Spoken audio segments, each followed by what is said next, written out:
After week 4 of college football, there are 25 teams left in FBS who are undefeated. Can anyone remain and keep that status and go undefeated for the rest of the year? I've broken it out into 3 tiers. There's a possibility, most likely not, and get the fuck out. You have no chance of doing this. So let's start at the top of possibly.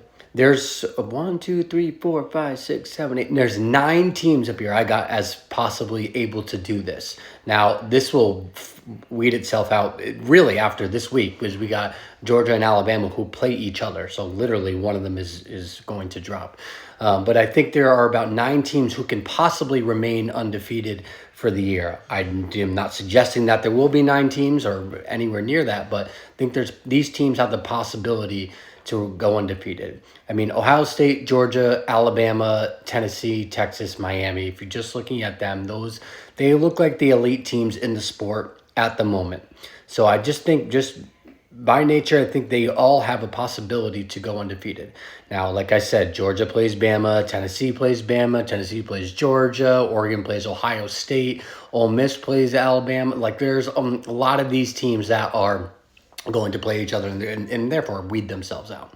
But I want to focus on the last 3 for possibility, like Utah, Liberty, and Washington State. I put those in there, and like when I look at Utah, I think they've set themselves up as right now as the best team in the Big 12 and the team to beat. And with this win over Oklahoma State, who is going to be one of their tougher teams on their schedule, if they get a healthy Cam Rising back, I just think that they have the possibility to win the rest of their games. Now, they do typically struggle more on the road than they do at home traditionally, but I do think that this Utah team is really solid, and with Cam Rising, I think they might be the best team in the Big 12.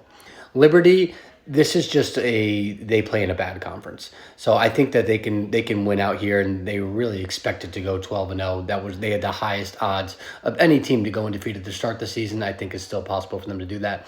And Washington State, this one really surprised me. They've been pretty good this year. John Mateer has been an electric quarterback to watch, and he's been really exciting, and they have looked pretty solid. They won the Apple Cup already, and the rest of their opponents, I just think that they have a shot to beat all of them. Now, they have Boise State this weekend, which is probably their hardest game left on the schedule, but they're a 7-point dog, and I don't think it's crazy for them to win that game, not at all. So if they win that game, I think they actually have a pretty decent shot at going undefeated and maybe represent, maybe be a playoff team. Here's the probably nots I have. I have Oregon, Ole Miss, and Penn State. You could put all of them in the possibility. I put them as a tier below the ones that I have up there, with Ohio State and Georgia and Tennessee and Texas, and that crew. I just think they're a step below where those teams are at now. So I put them in a probably not. And the rest just get the fuck out. There's no chance that any of these teams on the bottom row here are going undefeated. So that's what I got for my 3 tiers. So what do I think? Do I think that there'll be any undefeateds? Maybe a Liberty might be able to pull it out. I'm honestly, outside of that, I think the Liberty, Utah, Washington State, that tier might have the best opportunity to go undefeated. I think just the big dogs and the people who are at the top right now, they just play each other, and someone's going to drop. So I think the best bet will come from that group of 3 right there. Follow Big Body Ball CFB on all socials.